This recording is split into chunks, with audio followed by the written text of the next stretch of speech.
Good morning बच्चों, कैसे आप लोग? आशा आप लोग बिल्कुल स्वस्थ होंगे, ठीक होंगे।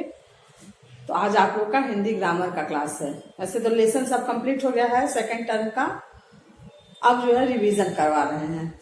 पिछले बार हिंदी टेस्ट का जो विलोम शब्द था वो 1 से 10 के बीच में जितने भी पाठ 1 से 10 के बीच में जो भी विलोम शब्द था उसका रिवीजन करवाएं। आज पाठ 1 मेरा प्यारा देश महान का भावार्थ पढ़ाएंगे आप लोग को और प्रश्न उत्तर फिर से आप लोग को एक बार फिर से बताएंगे आप लोग को उसका भावार्थ और प्रश्न उत्तर। तो अपनी अपनी बुक निकालिए सभी लोग। फर्स्ट लेसन है हिंदी टेक्स्ट का।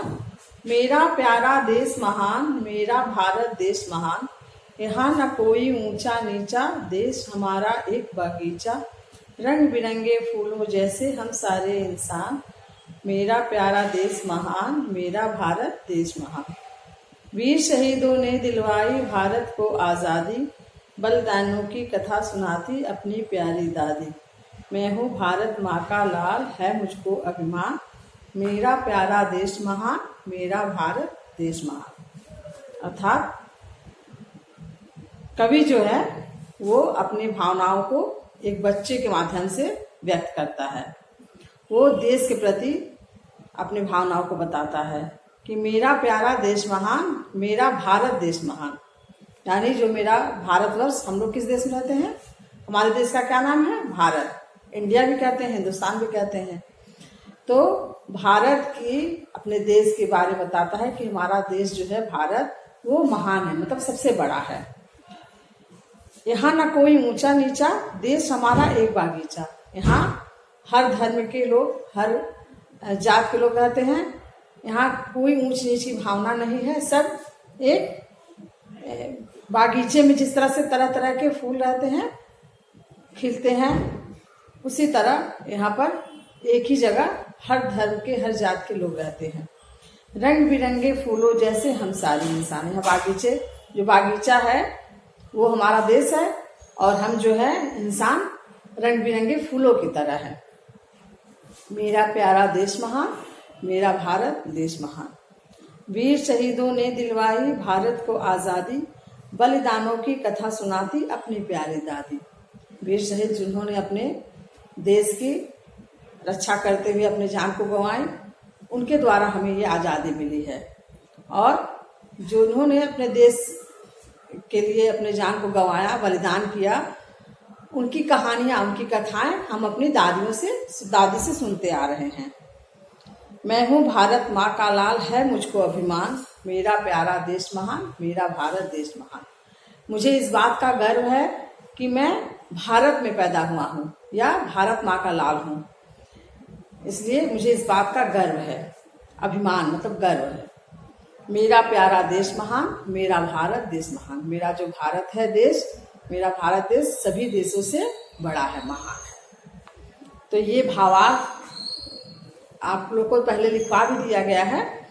फिर से इसको वीडियो को देख लीजिएगा और पुराना वीडियो जो आप लोग का फर्स्ट लेसन का है उसको देखकर एक बार भावार्थ कॉपी में आप लोग लिखे ही होंगे तो कॉपी से पढ़ लीजिएगा। इसमें 2 संदर्भ सहित भावार्थ था अलग। एक तो मेरा प्यारा देश महान, यहाँ न कोई ऊंचा नीचा, देश हमारा एक बागीचा, रंग बिरंगे फूलों जैसे हम सारे इंसान, मेरा प्यारा देश महान, मेरा भारत देश महान। और दूसरा था वीर शहीदों ने दिलवाई भारत को आज़ादी, बलिदानों की कथा सुनाती अपनी प्यारी दादी। मैं हूँ भारत माँ का लाल, है मुझको अभिमान, मेरा प्यारा देश महान, मेरा भारत देश महान।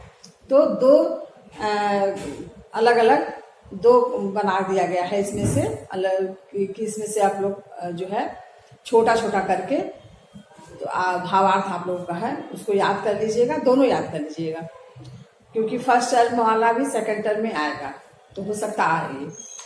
तो इसे आप लोग पढ़ लीजिएगा। और प्रश्नोत्तर हम एक बार बता दे रहे हैं इस लेसन का। बाकी अभ्यास कार्य जो है जैसे पिछली बार हम आप लोग को दिए थे, इसके पहले जो रिवीजन करवाए हैं उसमें क्या है, विलोम शब्द। तो 1 से 10 के बीच अगर जितने भी विलोम शब्द हैं वो एक साथ हम करवाए हैं। उसी तरह समानार्थक करवाएंगे एक साथ, और भी जो है वर्तनी शुद्ध करना या जो भी है वो एक साथ ही करवाएंगे।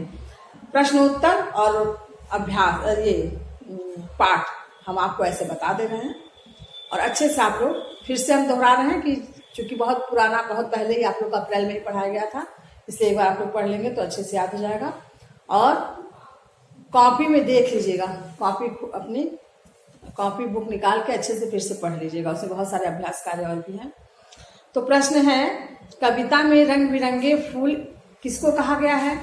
तो इंसान को कहा गया है। रंग बिरंगे फूलों जैसे हम सारे इंसान, तो कविता में रंग बिरंगे फूल इंसान को कहा गया है। और बागीचा क्या है? बागीचा, भारत देश को बागीचा बताया गया है और इंसान को रंग बिरंगे फूलों की तरह बताया गया है। भारत को किसने आजादी दिलवाई? तो भारत को वीर शहीदों ने आजादी दिलवाई। दादी किसकी कथा सुनाती है? दादी बलिदानों की कथा सुनाती है। कविता में बागीचा किसको कहा गया है? तो कविता में बागीचा अपने देश को कहा गया, अपना देश यानी भारत देश को, इंडिया को कहा गया है।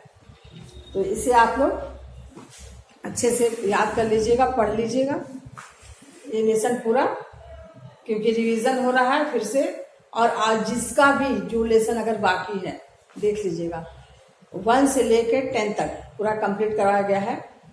कॉपी में प्रश्नोत्तर, संक्षिप्त प्रश्नोत्तर करना था है मतलब, और बुक में बाकी अभ्यास कार्य करना है। किसने किससे कहा, ये जितना लिखवाया गया है वो ठीक है, और जो नहीं लिखवाया गया है अगर आगे के लेसन में, तो उसको आप लोग जब अभ्यास आप पाठ पढ़ेंगे तो अपने आप पता चल जाएगा कि किसने किससे कहा। क्योंकि अगर हम लिखवाते भी हैं तो हो सकता है कहीं और से भी पूछ दे, कितना लिखवाएंगे? 2-4 लिखवा सकते हैं, किसी लेसन में बहुत ज्यादा है। तो इस तरह से आप लोग उसको जब पाठ पढ़े रहेंगे तो आपको पता रहेगा किसने किससे ये बात कहा है। वैसे हम लिखवा भी देंगे, रिवीजन में ही लिखवा देंगे आप लोग को। तब तक आप लोग ये संदर्भ वाला, संदर्भ भावार्थ जो है, संदर्भ भी रहेगा। प्रस्तुत पंक्तियां हमारे पाठ्य पुस्तक नवीन पल्लव भाग 3 से लिया गया है। तो इस तरह से जो हम लिखवाए हैं वो संदर्भ, जब भी आप भावार्थ लिखेंगे संदर्भ जरूर लिखना चाहिए। पहले संदर्भ लिखेंगे, परिचय देंगे कि कहाँ से लिया गया है, इसमें क्या कहा गया है, कवि ने क्या अपने आप को बालक के रूप में देश का वर्णन किया है, तो जो भी है संदर्भ, इसके बाद भावार्थ। और अगर एग्जाम में दोनों आ रहा है, कविता दो भावार्थ दोनों करने के लिए, तो उसमें नंबर जो है वही नंबर डालेंगे। प्रश्नोत्तर में भी आप लोग पिछले बार जो एग्जाम हुआ था उसमें बहुत सारे बच्चों ने ये भूल किया था कि जो प्रश्न मान लीजिए 6 प्रश्न है, 7 प्रश्न उसमें से 5 करना है, तो जिन 5 प्रश्नों को करना है उन्हीं का नंबर लिखना था। ये नहीं कि 1 2 3 4 5 ऐसे लाइन से लिख दे। अगर आप 1 नहीं किए हैं, 2 किए हैं तो 2 नंबर डालेंगे, 3 नहीं किए हैं, 4 किए हैं तो 4 नंबर डालेंगे। उसके बाद जब आप 5 प्रश्न हो जाए तो आप उसको एक बार गिन लीजिए कि 5 प्रश्न हो गए कि नहीं। इससे क्या है कि प्रश्न का जो क्रम है वो गलत हो जाता है, तो आपकी सही आंसर रहने पे भी वो नंबर कट जाता है। तो ये गलती अब ना हो। जो भी प्रश्न पत्र में जो नंबर रहता है वही नंबर डाल के उसका आंसर डालना है। अलग से ये नहीं कि हमको 5 प्रश्न उत्तर करना है तो हम 5 प्रश्न उत्तर ऐसे ही लिख दिए 1 2 3 4 5, ऐसे नहीं। मान लीजिए उसमें ऑप्शन है कि आपको 7 में से 5 करना है, तो जो 5 आप कर रहे हैं उन्हीं का नंबर डालना है, ये आप ध्यान दीजिएगा। इसी तरह शब्दार्थ में भी है, शब्दार्थ में भी है। जो बच्चे शब्दार्थ में शब्द अर्थ दोनों लिखे हैं उनका तो नहीं नंबर कटा है, लेकिन कुछ बच्चे सिर्फ अर्थ लिखे हैं लेकिन नंबर गलत डाले हैं। अगर नंबर सही है तो नंबर नहीं कटेगा। प्रश्न नंबर अगर गलत डाले हैं तो कट जाएगा। इसलिए इस बार एग्जाम में ये गलती ना हो। और ये ऑफलाइन एग्जाम होगा, आप लोग स्कूल में ही इस बार पेपर देंगे तो ध्यान से पढ़िएगा। तो आज का क्लास यहीं तक है। नेक्स्ट क्लास में हम फिर बाकी हम रिवीजन जो है करवाएंगे। Thank you.